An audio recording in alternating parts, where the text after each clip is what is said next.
This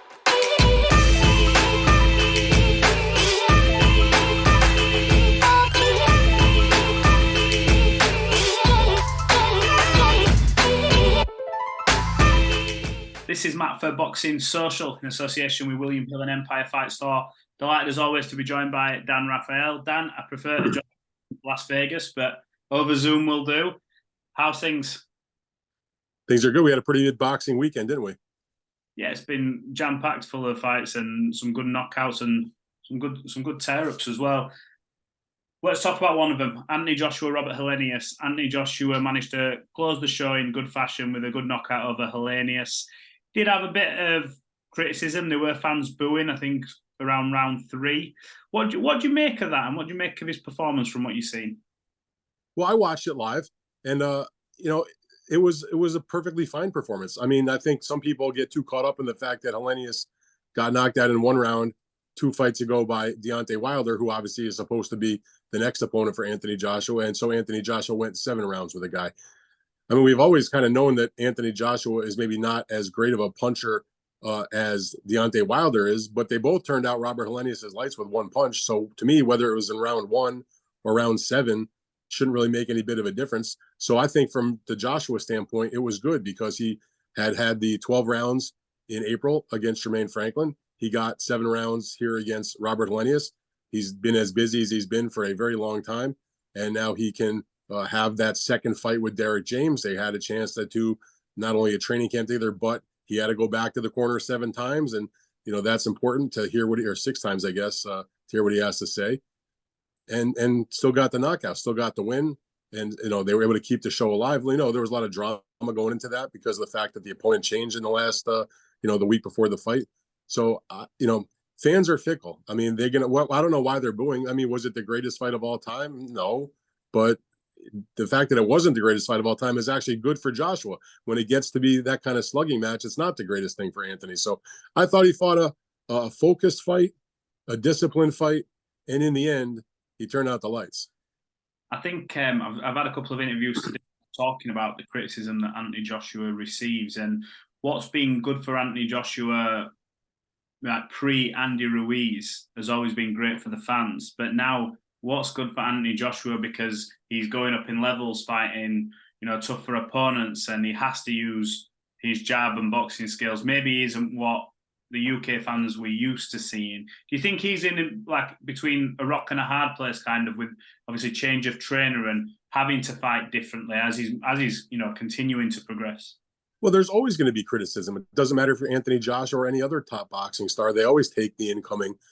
And, to me, it's just a matter of just tune it out. I mean, you got to do what you got to do, because you're the one that's in the ring.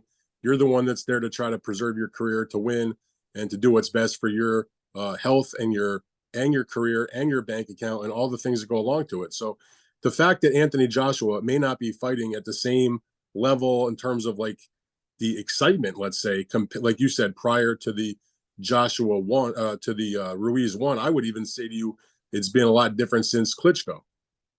Getting knocked down by Klitschko and having that sort of in-ring, quote unquote, near-death experience has altered him to some degree as a fighter, but also it's the age and the wear and tear and all those things. So I make the point here is this, that people have the memory of the types of fights that Joshua was in and the level he had reached.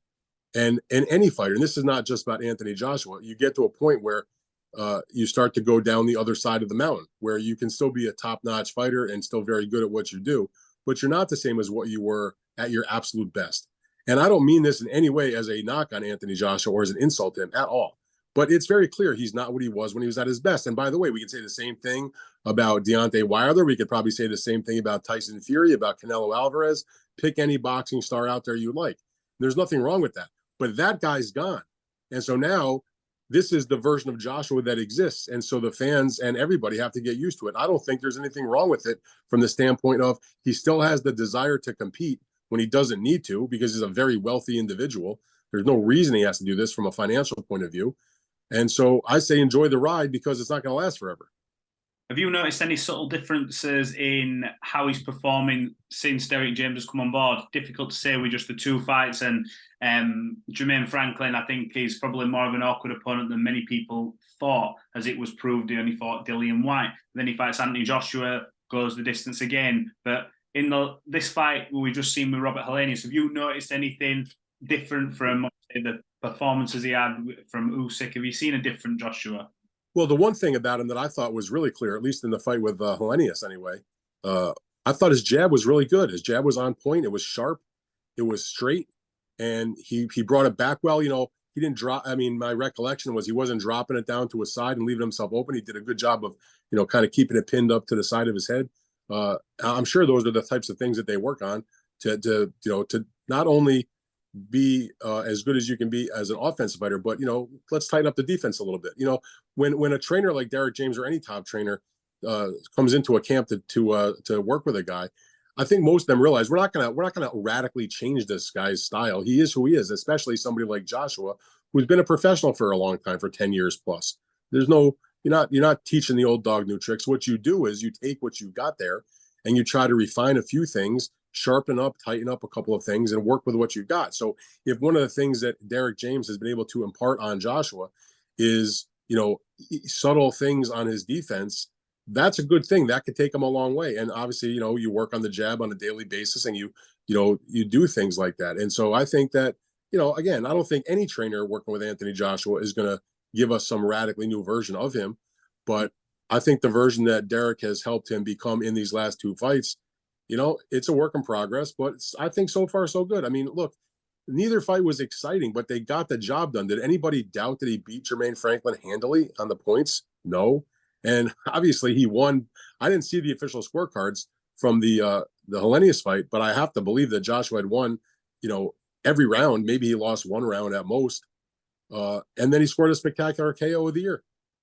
Yeah, I'm going to say pretty much every round Anthony Joshua won. I think you'd say. So I'm not sure what people want to see. I don't, you know, like I said, because if he got him out of there in 1 round, they said Robert Helenius is a tomato can, and look, he got knocked out in the first round again. And he goes 7 rounds and he scores a spectacular knockout, and people complain because it wasn't in the first or second round. If he went 12 rounds, it'd have been Armageddon. People would have thought he should retire. I mean, I say leave the guy alone and let Anthony Joshua be Anthony Joshua and enjoy it or don't, but he's going to do what he's got to do. And I'm happy he's still in boxing. I'm happy he's still fighting. I'm happy he still has desire to fight the best types of fights.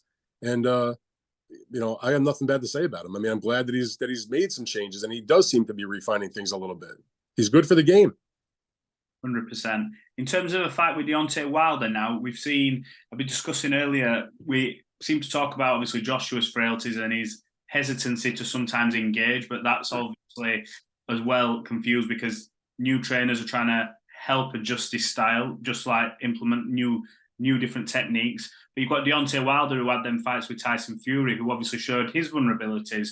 In terms of a fight between the two, who would you say has the advantage coming into it? Or is this a genuine 50-50, whoever lands on the button wins the fight? That's a good way to put it. I mean, there's a lot of ways to look at this. On the one hand, Joshua, from a technical point of view, from just a straight, skills point of view, I think is the more talented fighter. He had to learn that way better. He's compact, more so with his punches. I think he's a little bit more defensive oriented. He's got a good jab. He throws a left hook sometimes. Like he's a more diverse fighter than Deontay Wilder. But Deontay Wilder has the greatest attribute you would want in boxing in any weight class, which is, and Joshua can turn out the lights with 1 punch also, like he did with Helenius. But Deontay is even a bigger puncher than that. He can just touch you and not even get you full shot and put your lights out. But the thing about Deontay is, and I've been to lots of Deontay Wilder fights where he's just getting toyed with by the opponent and then has to find the one shot where going in, this is going to be about when is he going to land the punch? And as Deontay Wilder himself has said often, my opponent has to be perfect for 12 rounds. I have to be perfect for 2 seconds. In other words, he got to be on his toes and avoid that punch the entire fight. I can just land once and you're gone. I mean, look at the fights he had. The second fight, for example, with Luis Ortiz, lost every round pretty much, and then he landed the bomb and he knocked him out. I mean, that has happened in other instances. So from that standpoint, the technical aspect, you have to like Joshua. But if Joshua gets hit by that right hand, it's like any of these other guys, they're going to go probably. And the thing also that gives me a little bit of pause about that is that here you have Anthony Joshua. He's now gotten in the 12 rounds against Jermaine Franklin back in April. He has 7 rounds now against Robert Helenius. Solid quality professional fighters. If not, they're not heavyweight championship guys, but they're pros. And you got Wilder, had 1 round in October, won't fight. I mean, unless they do something crazy, which I can't imagine they're going to jeopardize the January date. He's not going to fight the rest of this year. And then you got to go back before the October fight, which was 1 round against Robert Helenius. Got to go back, however, I don't know, what was it, a year and a half or so, when he had the 3rd fight against Fury, where he took huge amounts of punishment and got knocked out. That's what I was going to come on to. In terms of Anthony Joshua, although he suffered the back-to-back defeats to Usyk, he'll have gained a lot from that, because we know how good a boxer Usyk is, although the defeats obviously be devastating for him in terms of losing the belts. But Deontay Wilder, you mentioned inactivity there. There's been talks of an Andy Ruiz fight. Now, surely, you sort of alluded to it there. We're talking about a January date. They can't afford now, can they? Or can they not, to put Wilder in with a Ruiz before that date? Or do you think it'll come? I'd be really surprised if he, first of all, I'd be surprised if he has a fight between now and the Joshua fight. Second of all, even if he did have a fight between now and the Joshua fight, there's no way they're doing an Andy Ruiz fight for a lot of reasons. Number one, Andy Ruiz and Deontay Wilder, between the two of them, command a huge amount of money. And that is a good fight that I'm sure lots of fans would be interested to watch, but it's probably not the kind of fight that can generate that kind of money on pay-per-view. And otherwise, how are you going to do it? Unless you have some crazy benefactor that just wants to throw money away.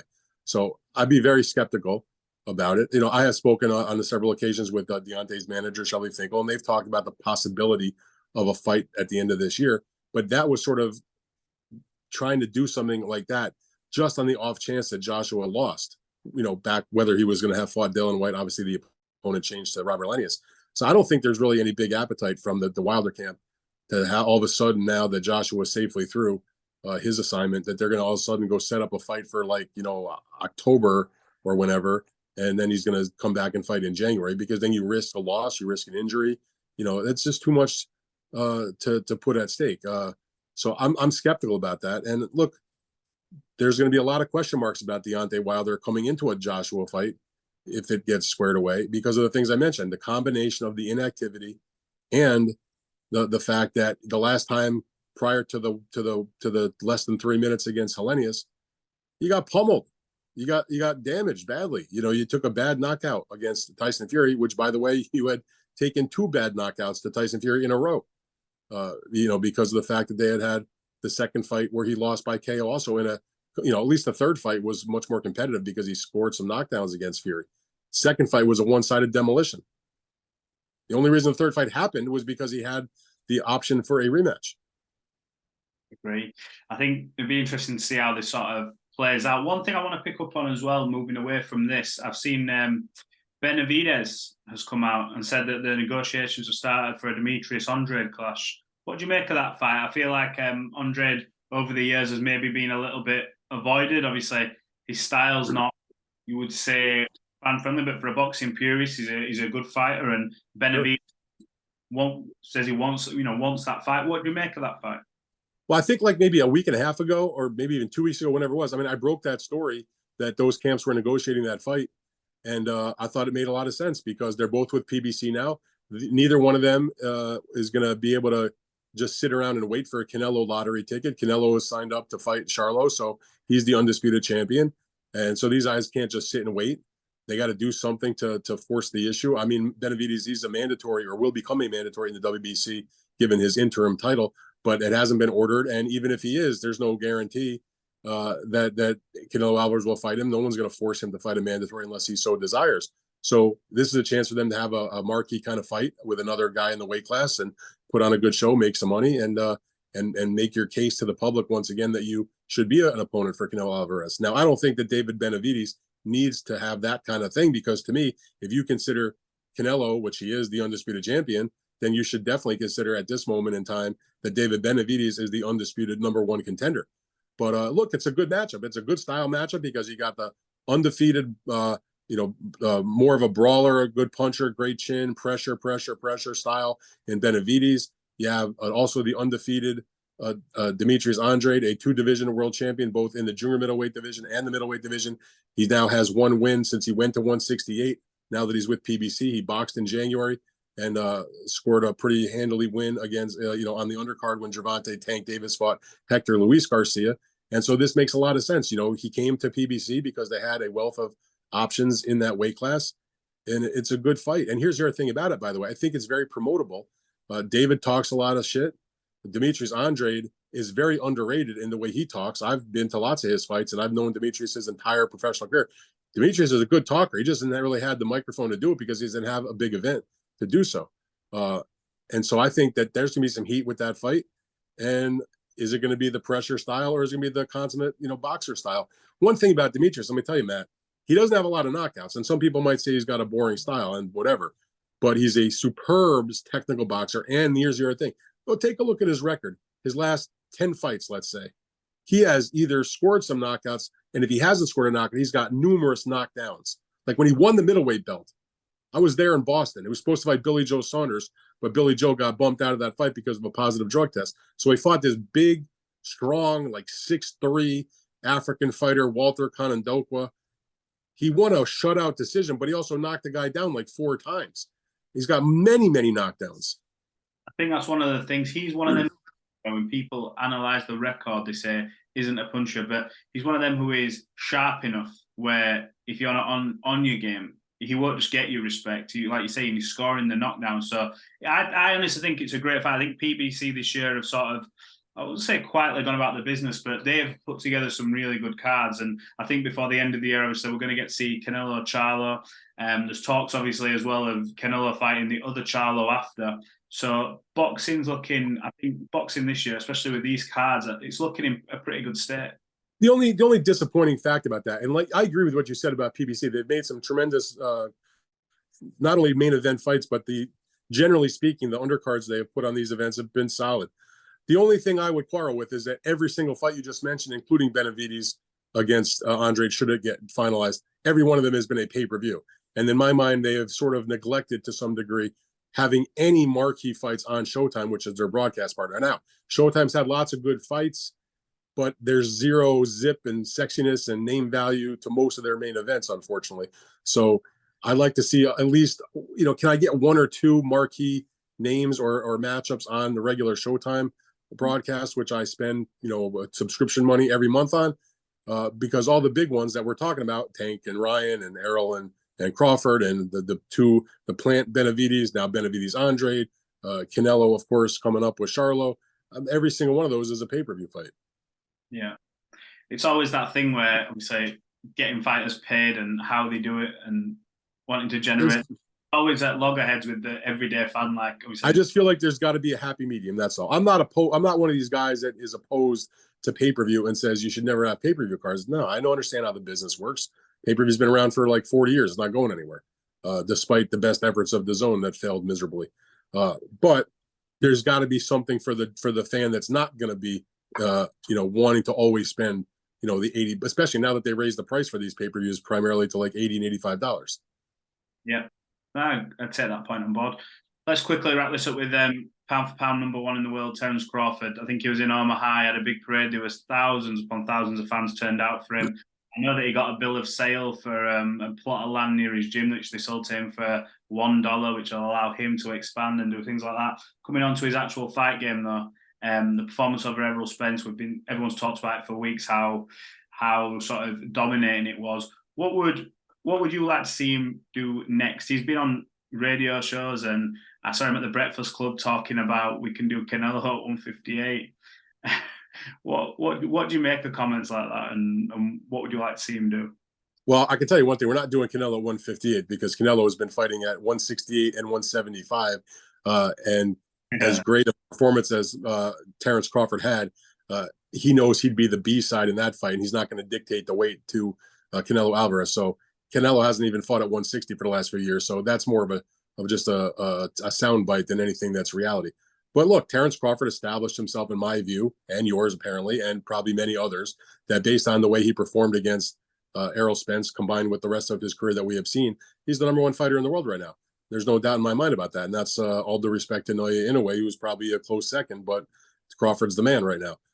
I did watch some of that parade on, some of the highlights of his speech, and I thought it was fantastic that the city turned out for Terence Crawford like that. It didn't really shock me. I have covered fights of his in Nebraska, and he's always drawn good crowds at his fights. I mean, he may not have been a global icon or even a national hero here in the United States, but in Nebraska, in Omaha in particular, they always turn out for Terence. He's always been a guy that would wear Omaha on his waistband and always talk up his city. I mean, Omaha is not the biggest city out there. It's not known for that many things. I mean, it's just one of many Midwestern cities in the United States that doesn't have any particular famous thing going for it. But Terence always brought good light to his city. He loves his community, and they love him back. And I thought it was really cool that the mayor announced that they were selling him that plot of land, because I know how important his boxing academy is to him and his team, and Brian McIntyre, his trainer, also. They do a lot with the kids and with the community there. Besides just being a boxing star, they give back. And so now, if they're going to take that land and build on an extension to the gym, that's a beautiful thing to do what Terence needed when he was a kid, which is try to keep a lot of these young people out of trouble and go to the gym and learn some. Even if you're not going to become a pound for pound star, learn some discipline, learn about being on a schedule and that sort of stuff. That was a good thing. As far as what he does in the boxing ring, I don't think he can make any real decision just yet, because Terence Crawford is going to be obligated to do what Errol Spence wants to do if he asks for the rematch. So he's got that right. The clock is ticking, but there's still time left before Errol has to make the formal decision. And so we'll have to see if he opts for the rematch, which is his right. Then I'm sure that will be the next fight that we see, I think, before the end of this year, which will be Crawford Spence #2. If not, then it becomes a different conversation. Do you think we see the rematch based on the previous performance? I know Errol, and we've said it for years, welterweight his whole career. He's 33 years of age now, I believe. He's clearly needs a move. He's huge. He's a big dude to be going down, and this isn't taking away from Terence's performance. The best guy won on the night, but with Errol moving up to 154, do you feel that he will pursue this rematch? Is there too much money involved in this fight for him to not do the rematch, you think? I mean, all indications are from Errol since the fight is that he wants the rematch, whether it was what he said on the night of the fight, what he said at the press conference after the fight, what he has been saying to people since the fight. So he wants the rematch. The question is going to be, will Crawford be willing to do it at 154 pounds? And that's something he'll have to decide. But Crawford has indicated on a multitude of occasions, both in some of these post-fight interviews that he's been doing, and I'm actually glad to see him taking a little bit of a victory lap. He deserves that attention. But he also said it to us on the night of the fight at the press conference afterwards that he's open to doing 154 pounds. I mean, as much as Errol may have struggled to make that weight, I don't think Terence had that struggle. But it's not easy for him to get down to 47 either. So I think that would be a welcome relief, frankly, for both guys if they could put on a few more pounds. Now, of course, if they do the rematch at 54, it's not a world championship fight. So we'll see what happens with the belts and all that business, but I don't think that Crawford has got nothing to prove at this point. Errol's already been a unified champion as well. So if it was at a heavier weight for a non-title fight, it wouldn't shock me. I can think of one example, actually, that would be sort of similar to what happened. I'm going back a few years. I remember covering the two fights that took place between Jermaine Taylor and Kelly Pavlik. Kelly Pavlik knocked out Jermaine Taylor to become the middleweight champion. Jermaine Taylor had the option in his contract for a rematch. That was not a two-way rematch clause because Jermaine was the clear guy. They were giving him the mandatory, the opportunity, but they negotiated a rematch clause, but it went in Taylor's favor. And Jermaine exercised his right to a rematch, but the contract said he had the option to do the fight either at middleweight or at 164 pounds. And he did the fight at 164 pounds. They had an immediate rematch, wasn't for the title, and Kelly Pavlik won again in a non-title fight. So that's the sort of scenario I could see going on with this fight if Errol opts for the rematch and Crawford's amenable to doing it at 154 pounds. It'd be the same thing. They would have a rematch, just wouldn't be for the title, but two marquee names and still, I guess a big fight, not as big as the first one, given the way that the first one went. I think there'd be a lot less public interest in the sequel, but it feels like Errol's gonna go that route. I mean, some guys take that option when they have it, other guys don't. Look, Canelo Alvarez had the option to do a Dimitri Bivol rematch immediately. He said he would do it on the night of the fight. He came to the press conference afterwards, told us he would do it, and what happened? He didn't do it, and I thought it was the right decision for him not to do it. I don't think it's really the best decision for Errol to do the rematch, but Errol's got to make up his own mind. He's as a grown man, as he said at the press conference. I make my own decisions, and now we're going to see what he does.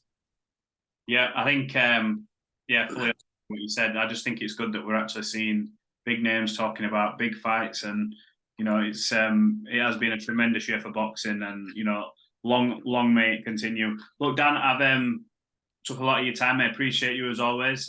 We'll catch up when there's some more breaking news or when there's some developments in these fights, and hopefully, touch wood, if that fight gets made, I'll be seeing you across the pond again. So yeah, appreciate it.